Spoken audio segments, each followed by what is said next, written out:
Hello all, today I'm going to tell you about Bushmen. As the name represents, Bushmen are the people who live behind the bushes. The word is used by the Dutch settlers. They originally used the word Bushman in 17th century.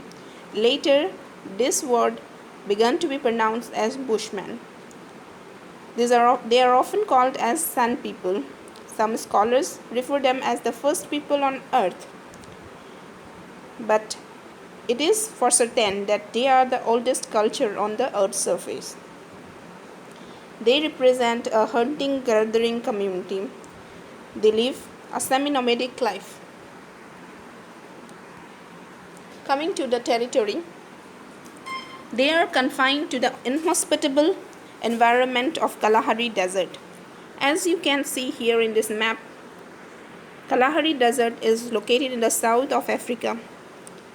The area where Bushmen used to migrate includes southern portion of Angola, Zambia, Zimbabwe, South Africa, Namibia, and the central portion is occupied by Botswana. Again, if we see the physical attributes, they are living between Okavango River in Botswana, Itosa National Park in northwest Namibia. They are extended up to south of Angola, Botswana, into Zambia and Zimbabwe, down to Kalahari towards the river Molopo. This area is a plateau and the average altitude here is 2000 meters above sea level. As we can see, the west is represented by the Namib Desert. This is also the representative of the driest area. As one moves northward towards the equator or the eastward, one is certain to get more wetness in the air. These people used to migrate from one place to another, and during their migration they used to set up their camps near to the source of water. They rely on the forest, grasslands, and the thorny bushes of the surrounding area. They also rely on the games which are available in the surrounding area, such as antelopes, ants, lizards, frogs, and many of the edible fruits and roots available in the area. Coming to the racial features, they represent Negritos. They are short-stature, they have projected mouth, thick overted lips, they have wide open eyes. The two pictures which are shown below represent their physical appearance. Coming to the food habits, Bushmans or Sun peoples are said to eat everything available both on plant and vegetation.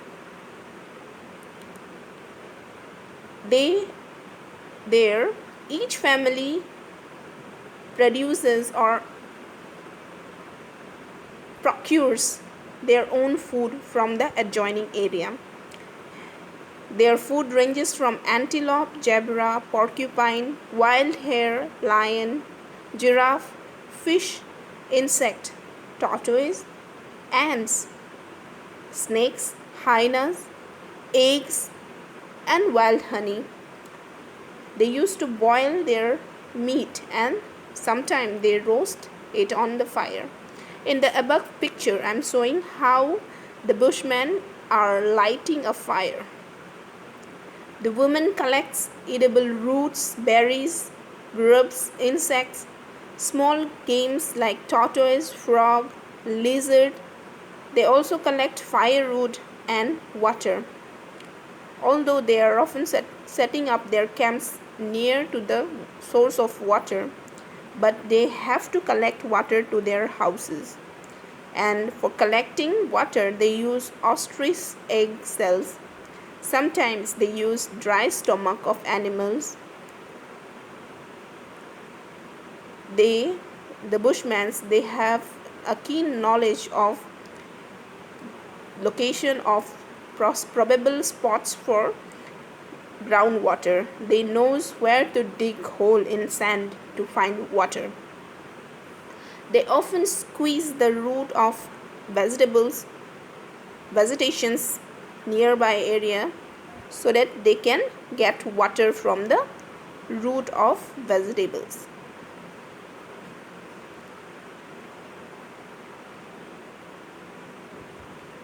Houses, they use the material which are readily available in the adjoining environment. Their houses are temporary in nature as they keep on moving from one place to another. These are light-weighted. They are semicircular in structure and are made with twigs and grasses. Small houses are made in a cluster so that they keep away the wild animals and protect themselves. So here in both the picture I am showing the Bushman house. Coming to the clothes, Bushmen are scanty of clothes. They practically do not wear anything. Men wear a triangular loin cloth whose points are drawn backward between the legs, as you can make from this picture above. Women wear a squarish from apron hanging from a waist belt.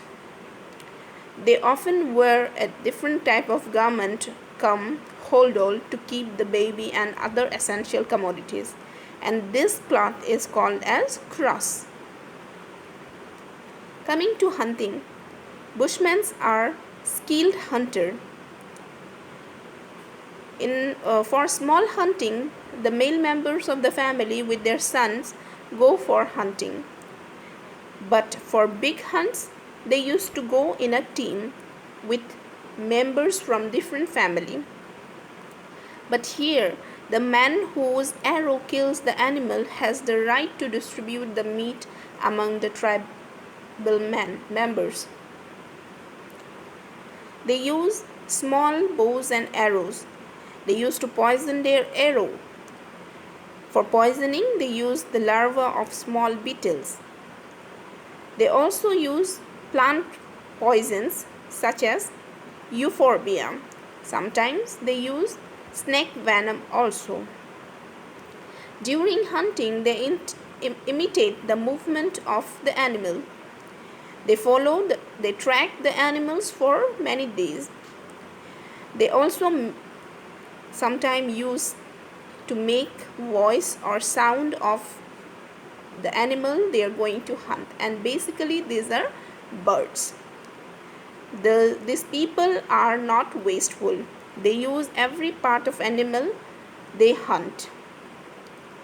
They use the hide for baking blankets. Bones are cracked for marrows.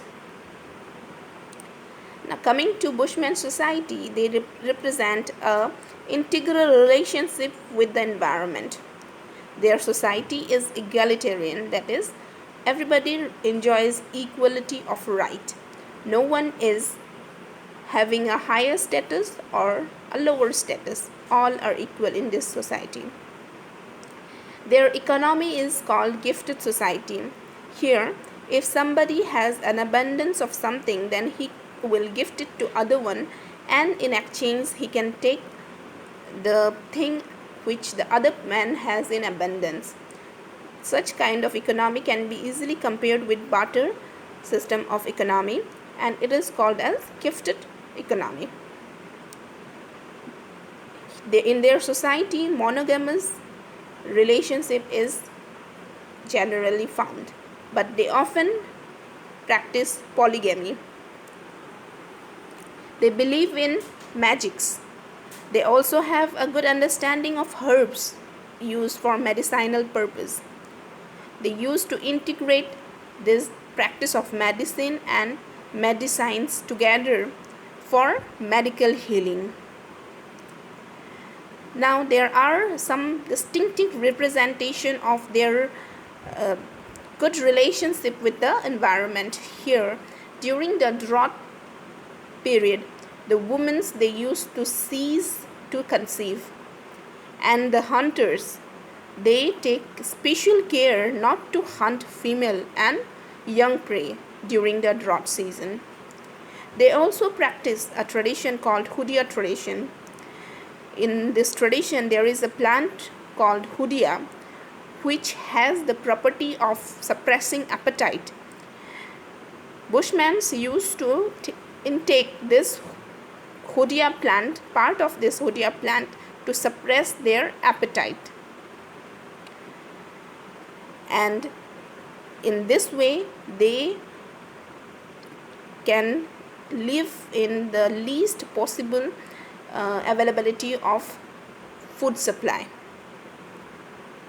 Coming to the rituals, in their ritual, they have a distinctive representation of an antelope called eland.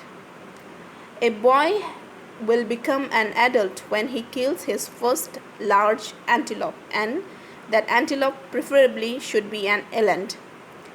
After killing, the eland is skinned and the fat from the animal's throat and collarbone is made into a broth. Broth is basically a soup and it is fed to that boy. Again, as a puberty ritual, the girl on getting her first menstruation is kept in isolation in her hut. The women of the tribe perform eland bull dance where they imitate the mating behavior of eland cow. As a part of marriage ritual, the man gives fat from eland's herd to the girl's parent. Again, these people, the Bushmen or the Sand people, have a vast oral tradition. They have tales of their courageous hunters, their god.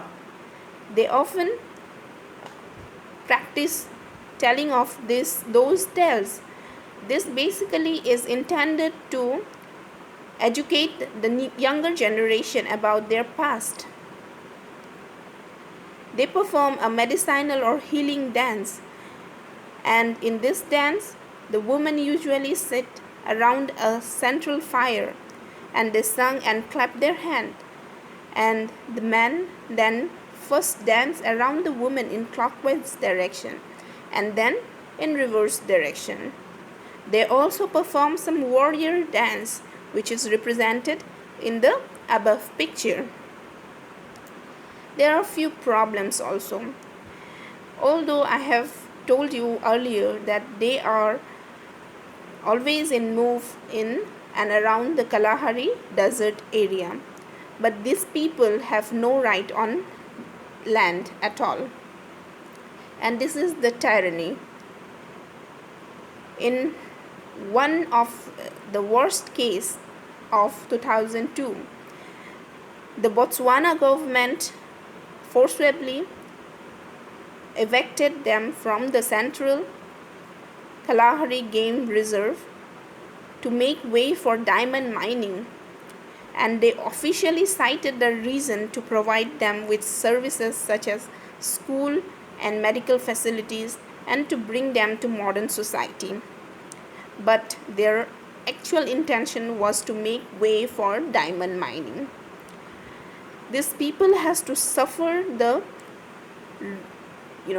developmental activities performed by the government in those areas, and they are the worst sufferers. But they enjoy no rights, no privilege from any of the government in any of the countries they pass through. And after even separation of all the countries, it has become more difficult for Bushmen to exist, and there are concerns of some thinkers that they believe that someday sooner Bushmen may cease to exist as a separate people. With this, I am concluding. Thank you.